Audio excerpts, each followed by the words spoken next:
how intriguing is that Jesus was really like a metaphor for magic mushroom usage, and so it's like you eat his body and exactly. Okay, and this has been carried out in secret by this cabal of occult priests who have covered up for all these centuries. Dude, it's essentially the Da Vinci Code, and you add a psychedelic to it.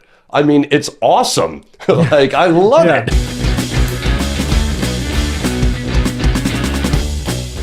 Hello, my friends, it's Tom Hatzis, and the following is a clip from a larger conversation I had with Mark Wooding of After School fame. If you're not familiar with After School on YouTube, check it out. It's a great channel. And he's also the host of Before School, which is his podcast. This short clip features us talking about Jesus, Amanita Muscaria mushrooms, and the theories of John Marco Allegro. If you're into this kind of content, please give this video a like and a share, subscribe to the channel, and find me on Instagram at tom.hatzis.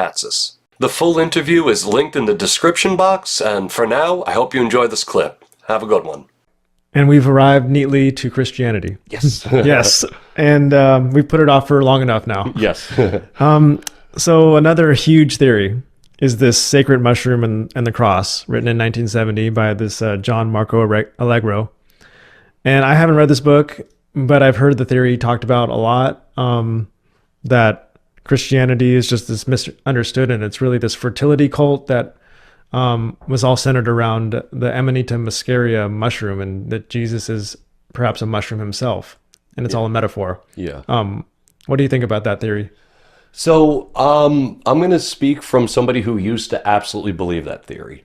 Maybe you can articulate the theory better than I can. I think you kind of nailed it. Did I? Okay. Yeah, you totally nailed it. Yeah, I couldn't have said it better. Okay, right on. That's it. You know? There's then I would just add, there's the sort of the offshoot theory of the mushroom in Christian art now as well. And it sort of went in that direction, and we could get into that or not.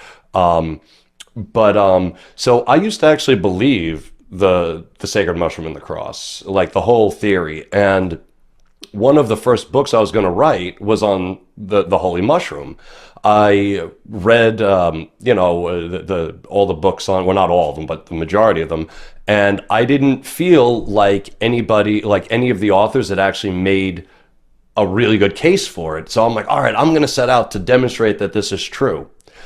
And the more I tried to show it was true, the more I was like, wow, there's nothing to this at all. And it was actually very disheartening because I loved that theory. But there are too many issues with it. There's problems of textual transmission. Like Allegro thought that people were, they were coding these secret mushroom messages into the words of the New Testament.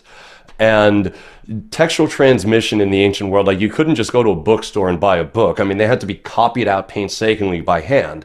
And when you do that, you're going to make mistakes. Everyone will make mistakes if you're trying to copy something out by hand.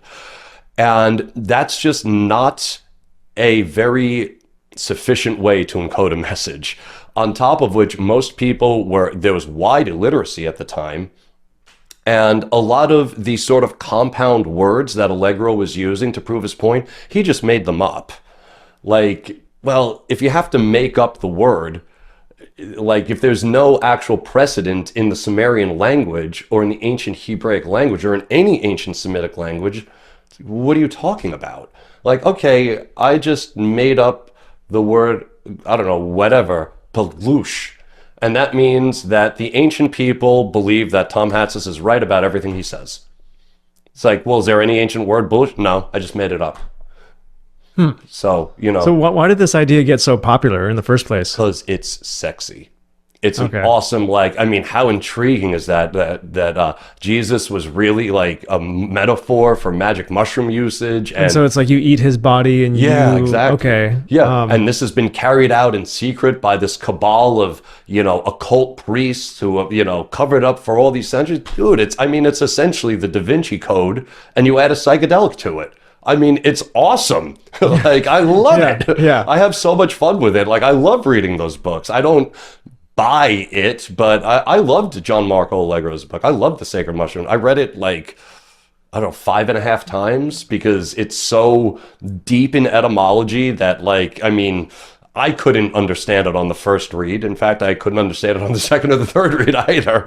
But I eventually got it. I got what he was saying. And there's just, unfortunately, there's nothing to it. And if there were something to it, just like Ergata Delucis, I would be the first person standing on every rooftop of the Bullhorn saying, Jesus was really a magic mushroom, you know. But I can't just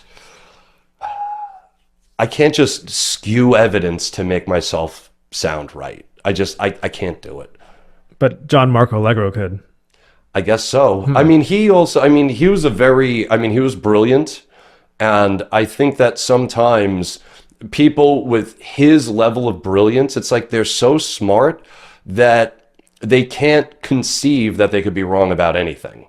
You know, I mean, he was absolutely brilliant. I mean, there was a reason he was tapped to be one of the scholars of the Dead Sea Scrolls. And I think, if I'm not mistaken, he was actually the youngest person. Everybody else was, you know, long in the tooth. And he was young because he was that good. And his first few books on the Dead Sea Scrolls, they were bestsellers. I mean, he was celebrated as this like renowned Dead Sea Scroll scholar. And he just sort of, I don't know, I think that he was upset. I don't want to psychoanalyze him because I never met him and he's dead, but it's possible that he just got really upset with what he was finding in the sources and the slowness with which the translators were allowed to release their findings.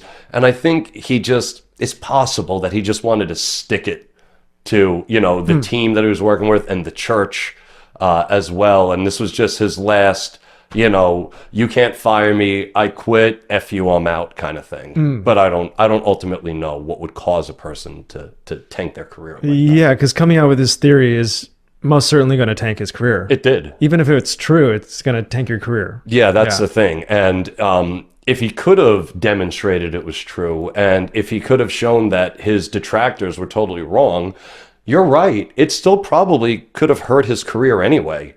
But he wasn't able to do that. And his detractors were able to show how he was incorrect. So it's a shame because I love it as a concept, but you know, we have to go again with what probably happened in the past. So is it probable Jesus was a metaphor for the magic mushroom? Of course. We're talking about 2,000 years ago. It's possible or probable, but is it more probable that Allegro was wrong? Yeah, that's more probable.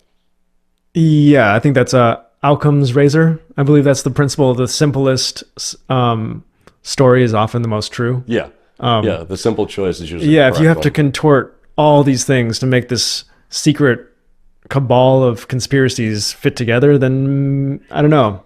Yeah. Extraordinary claims require extraordinary evidence. Oh, Christopher Hitchens, exactly. Yeah. So it certainly is one of those exciting theories that gets your dopamine levels firing off, I guess. Absolutely. You know, there's a lot of people on the internet today. This is kind of a side note that they have a little bit of evidence, but then they have this extraordinary claim based off of that little bit of evidence, and it gets tons of attention. But you know, maybe years later, we come out, you know, somebody does all the thinking and research and says this is so wrong. But by that time, the attention has kind of moved on. Yeah. So yeah, and especially in the age of the internet and the way social media works, it's like we're all doing it for the likes and reactions. So if you see something scandalous like Jesus was a magic mushroom, I mean, you're going to share that, you know, on Instagram or Facebook or whatever it is, and then you know, if you found it intriguing, and it is intriguing, well, other people are going to find it intriguing too, and they're going to share it as well. And then, you know, before you know it, I'm saying like, hey, you know, what's the evidence? And everyone is telling me to shut up. I don't know what I'm talking about.